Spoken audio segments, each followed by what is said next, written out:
Hello, everyone. Welcome to the Startup and Career Show, your destination for inspirational stories and real life experiences of startup founders, corporate leaders, and authors. I'm your host, Rishabh, in conversation with Sangeeta Shankaran Sumesh, a CFO turned business and leadership coach. She's come up with a new book, Where's the Moolah?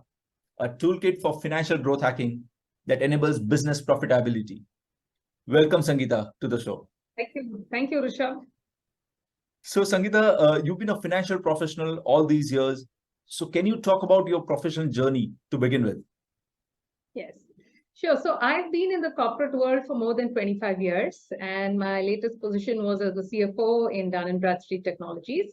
And I'm also an independent director on few corporate boards. Now, while this journey has been going pretty well, but there was something that was missing. I felt like, I started questioning my purpose, and I was like, if I can contribute to the success of one organization, I said, how can I scale myself? How can I do more?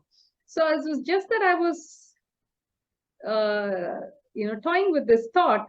And that's when I chanced upon coaching. And I just started the journey out of curiosity. And then I realized it aligns very well with my purpose, with my values, and, my ambition of contributing more to business leaders and to corporates.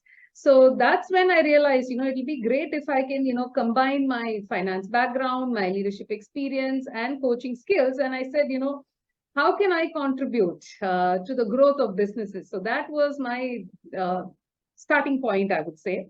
And of course, the books, I had already written a couple of books by then, and it all came in handy. And like how Steve Jobs says, when you connect the dots, it all falls in well. Absolutely, Sangeeta. Your journey has been incredible. You've been all through your life on the finance side of things, and now somebody so experienced talking about this and coming up with this book. This is really impressive.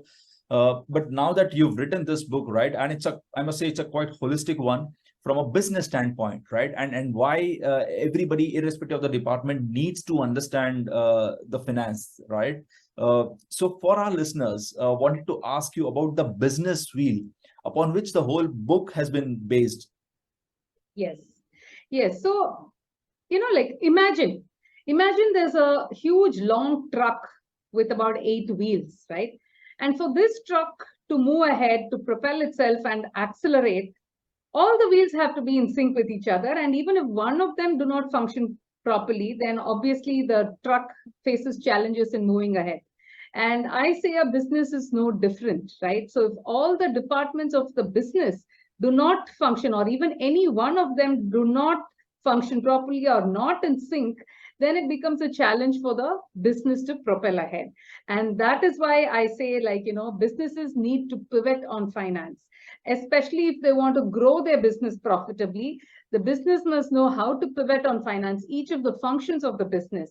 So the book, Where's the Moolah, it talks about the 8 different wheels of the business. For example, like it could be strategy, your customers, your people, marketing, suppliers, and so on, and how each of these functions can actually contribute to better financial performance of the business and better growth of the profitability. So that's what the book is all about. And apart from that, it also has a lot of insights from many successful leaders, business leaders, and industry experts like Harish Lakshman of Rani Industries, who's the vice chairman, Mr. C.K. Ranganathan of Kevin Care, Mr. Parthasarathi of Mahindra and Mahindra, the group CFO. So it has a lot of their industry knowledge and experience as well that has been intertwined into the book. And apart from that, the best practices, what can different functions of the business do, how can they contribute to better financial performance of the business. So that's what the 8 wheels are about. Well, that's interesting. But Sangeeta, the fact that you've shared the 8 wheels, I want to ask you if you can share some of the highlights of the book. As a reader, as a business leader, Right. what are the benefits Right. that they'll get through? Yes. Now, a common challenge that I've noticed, it could be a senior business leader, it can be an entrepreneur. One thing that causes a lot of anxiety in them is that they always think, how can I grow my business further? What actions do I need to take for better financial performance of the business? How can the business be more profitable, right? So these are like common thoughts most of the leaders have when they are in business. So this book enables such business leaders and also aspiring leaders to basically think in this direction. So it tells you how to pivot on finance. It has a lot of scorecards, templates that helps you to measure the progress. It also has stories and examples and industry experts sharing their insights, like I mentioned. That apart, it also tells you the common mistakes, the mistakes you need to avoid, because I believe everybody doesn't have to do the same mistakes, right? So it tells you about that, and it also shares some thoughts for reflection, like, okay, this business is doing like this, how can I do it? Is there anything else that I can do differently? It enables you to think differently, and of course shares the simple, easy and actionable points for financial growth of the business. So if I were to put it in a nutshell, I think that's what I would like to say. Interesting. But you touch base upon the common mistakes, and I wanted to pick your brain on that. What are the common mistakes that businesses commit while setting financial goals, right? And in the book, you also suggest the Tom framework as a solution. So maybe you Yes, could that's elaborate, right. for the benefit of our Yes. listeners. That's right. That's right. So I always say the starting point is when you have financial goals, right? Because many times it's like a blind date, when the business leader, they just start off without having proper financial goals. So I always suggest that the starting point can be financial goals. And the TOM framework that you mentioned about, the acronym TOM is T stands for the time frame. So what is the time frame? What is the business needs to achieve in a short term, medium term, and long term. And then O stands for the objectives. What are the objectives? Why is the business needs to do certain things, or how the business needs to propel in which direction, and all those are coming to the objectives. And M is to measure, because you need to measure your progress, right? So what are the frameworks that you have? What are the metrics that need to be measured? What is important for the business that indicates better growth of the business? So that is what the TOM framework is all about. But Sangeeta, often people talk about return on investment, right? ROI. But in the book, you also recommend a different financial metric that Yes, businesses need to focus on, and that is ROE, and that's that right. is return on Yes, expense. So can you that's talk about right. about that aspect? Yes, absolutely. Yeah. So return of investment, like we know, is a common metric everybody uses. But they also need to think on return on expense, because any particular expense that a business is incurring, how does that translate into the revenue growth? How is each expense contributing to the business growth, the financial performance? Or, it could be a tangible benefit, it can be an intangible benefit as well. But how is each expense contributing? Now, if the leaders get into this sort of a mindset, then it becomes easier for them to take the right financial decisions for the business, right? Just to give you an example on this. For example, if you're talking about marketing, right? Marketing is essential for every business. But again, how is that marketing spend translating into better revenue growth? That's something you need to think of. And similarly, a business may want to have a very plush office, right? Which is great. But does the business have the capability to fund for itself? And is it really required? So those are some questions that leaders need to check and then take a call. Now, again, going back to this example of having a plush office. Now the equation changes if the business is into, let's say, an interior designing company. So obviously you need to showcase that you have very tactful, very tasty way of decorating your office, because when your clients come in, your office will be you'll be showcasing your office as an example itself, right? So those are very important. So basically, to see how every expense is contributing to better financial performance of the business. So that is what the return on expense is about. That's incredible. But tell me, Sangeeta, what are the mistakes businesses commit regarding expense management? Because there are multiple ways, right? I mean, and in the book you illustrate certain parameters as well. So can you share some thoughts there? That's right. So in the book, if you notice, Rishabh, at the end of each section, each chapter is divided into sections. So at the end of each section, I have highlighted what are the common mistakes one needs to be careful and one needs to avoid. So talking about the spend management, right? So I have given another acronym there to manage the spend better, which is CARE. So CARE, I think C stands for the control mechanisms in place. A is to say, is there any alternative for the spend? R is, required. Is the spend even required? And E is to see how it is enhancing to the better business profitability, the return on expense that we just spoke about. So this is a framework that I've shared.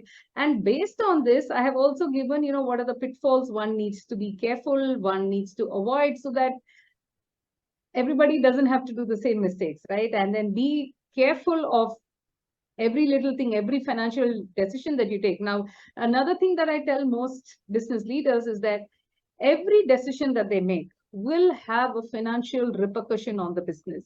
So before making any sort of decision, it is essential that you think of the financial implication your decision will have on the business. Now, once you start thinking on those lines, it becomes easy, a lot easier for you to take the right and prudent financial decisions in the best interest of the business. But Sangeeta, to make this topic interesting, I see that you've come up with some very nice acronyms, right? And now I wanted to ask you about VUCAD, right? Because we've heard about VUCA, but now what is VUCAD? Yeah. So yeah, VUCA, like we know, is volatility, uncertainty, complex, and ambiguity, right? But I also felt it's important the businesses look at the risk, because there's risk, so much of risk in every little thing that a business undertakes. So they need to be cognizant and be aware of what are the risks. So I thought R is the risk that is important as well. And then the D is the disruption, right? I mean, disruption is happening at such a fast pace. See, disruption has always been there. But now we're all talking so much more about disruption simply because the pace of disruption is a lot faster. And therefore, I thought it is very important for businesses to be aware of these things, because we always stop with the VUCA, but look at the risks over and above that and the disruption that is happening, in your industry, not just your industry. It could be from the, unknown industry, somebody else suddenly jumping into your industry and disrupting you. So that is why I thought it's essential for businesses to be aware of these other aspects as well, apart from just the VUCA. And that is why I came up with VUCA. Interesting. And you've also, mixed spirituality in the business, right? So I wanted to ask you about business karma that you talk about in the book. Yeah. So again, like I said, to think of the financial repercussions and the implications, because see, what I always believe is the cause and effect theory. That is what the karma is all about, right? So similarly, if you were to look at businesses, right? Businesses also have a karma, simply because whatever actions that they're doing will have some sort of a repercussion, may or may not be immediately, but subsequently, yes. Because, for instance, take the lockdown that we had. There will be different government rules and regulations. Now, these things are totally beyond our control.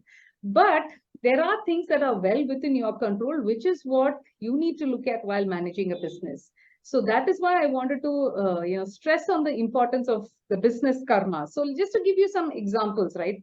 Now, if you have sufficient cash reserves, right? If you already had, then at the time of the lockdown, for example, you would not feel so much pressure, especially during any challenging time. So therefore, having sufficient cash reserves will help you at a later date. The cash reserve is something that you've built over a period of time, and that's what comes in handy, right? So similarly, if the business is solely dependent only on one supplier for all the major supplies, right?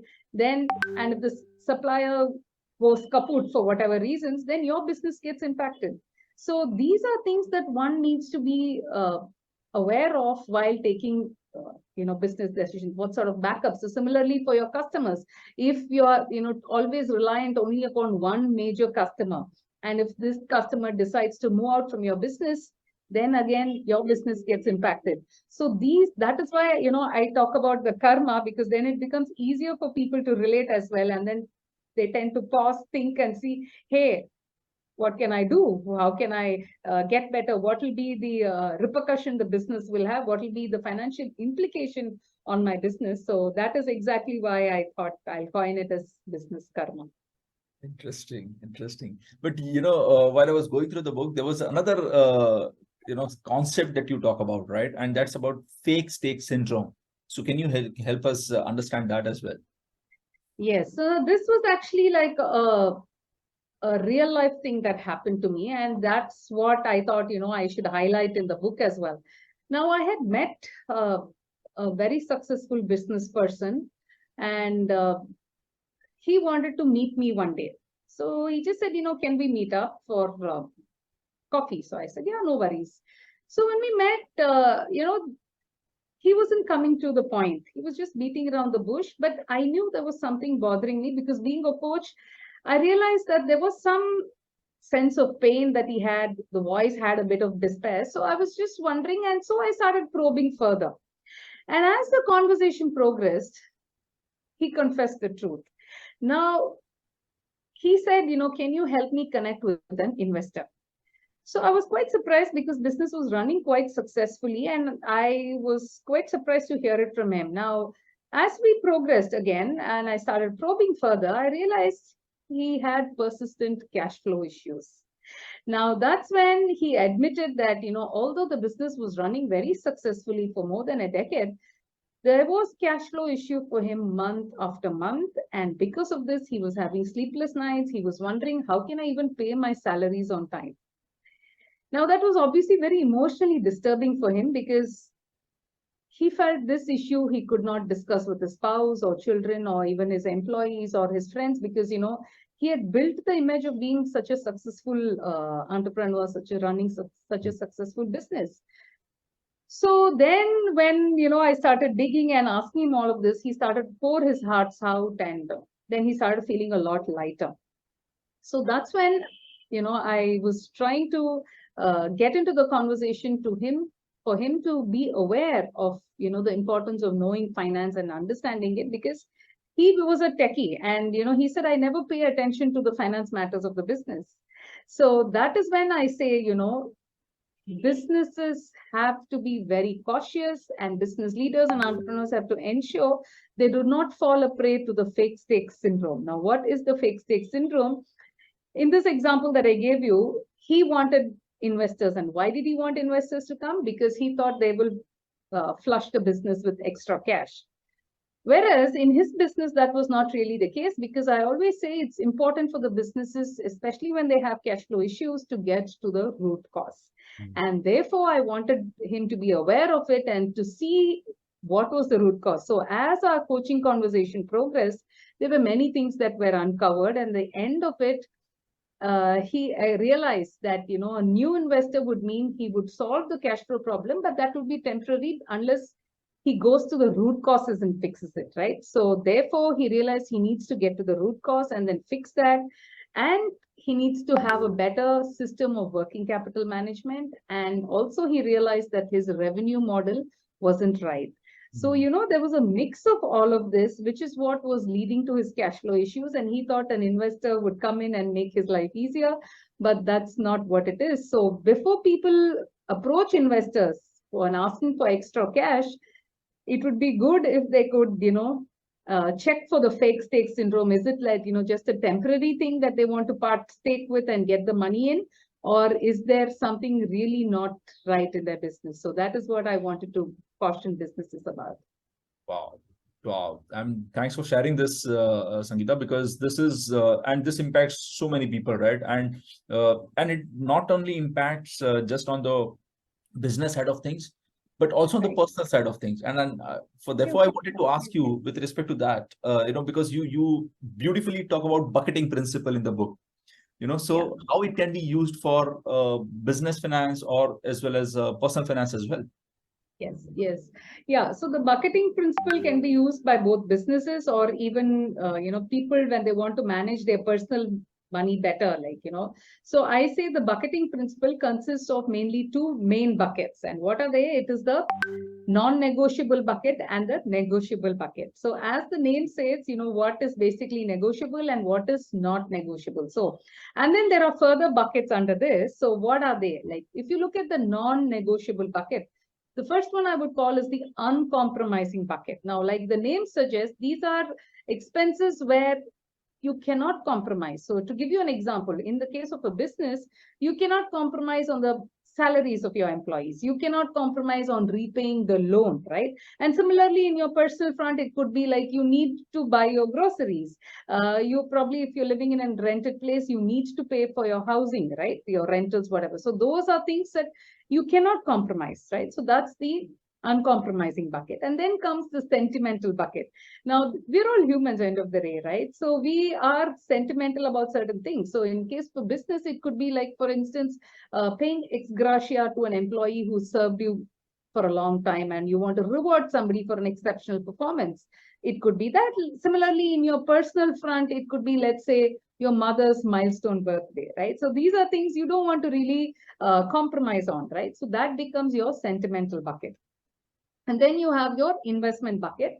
Like the name says, what does the amount that you want to invest further into the growth of your business, or in the personal side, of course, it could be like investing into some mutual funds or the stock market, whatever, because we need that, we need to invest so that we get better financial growth.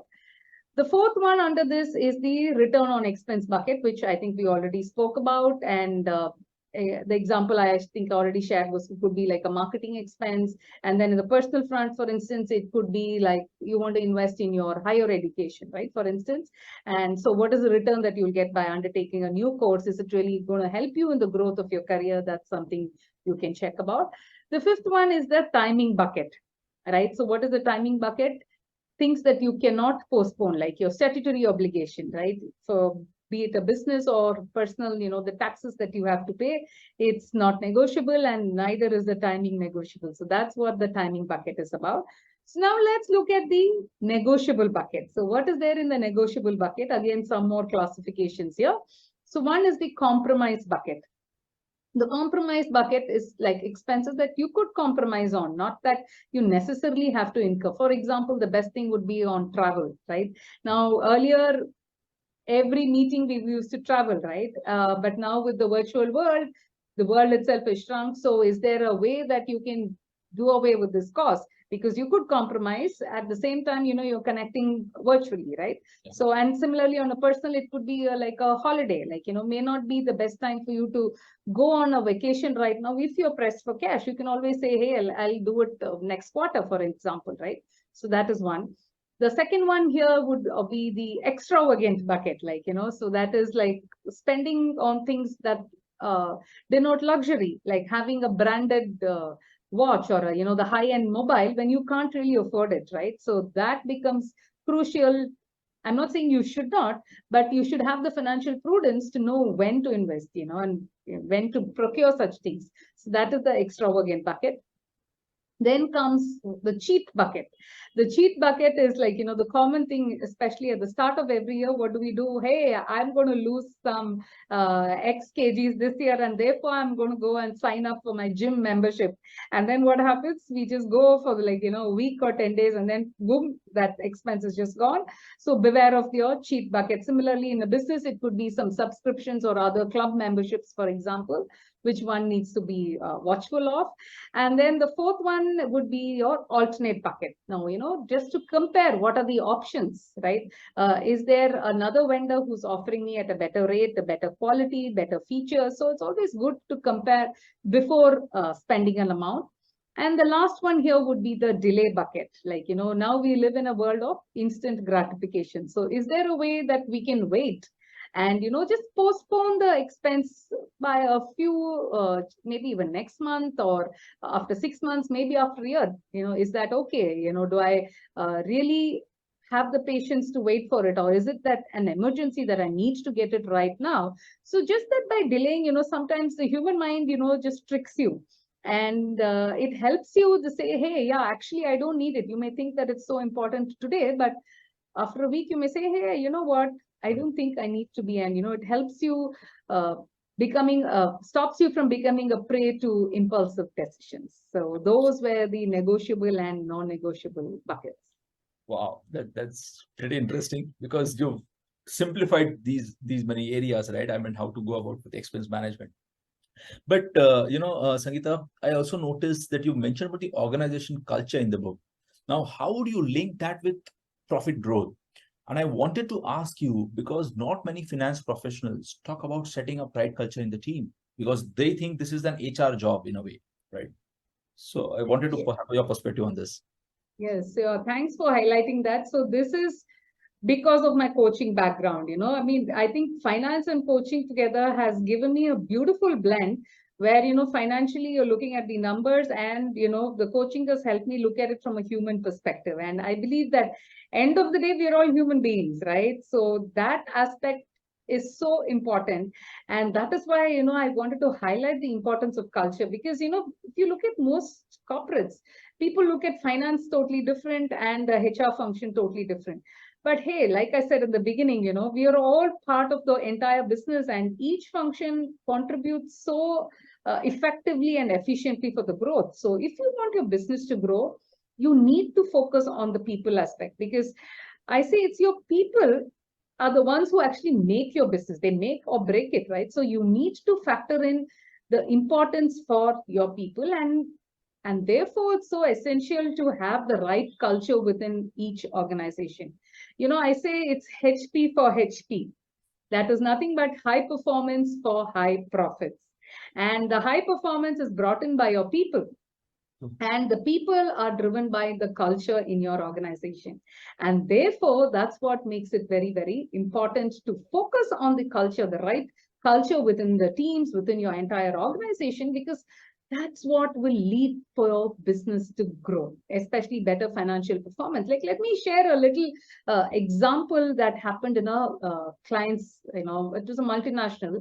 And one of the top management executives there, just for the sake of power and the position to say, hey, that, I'm so important, even at the slightest of the mistakes that any of the employees would do, this leader would go into the open area, where everybody's sitting. This is a tech company, and everybody is sitting in an open area. So would go and pull up a person who's done even the slightest of the mistake and just scream and shout at them left, right, and center, and make the person feel so ashamed of what they have done. And it's not just that person, even the others around them are feeling so highly uncomfortable. The colleagues as well. And there was a sense of fear. There was no psychological safety that happened, right? And therefore, as a result of this sort of culture, it was not just with one person. It was across different divisions, different departments, and everybody used to get pulled up for, nothing major.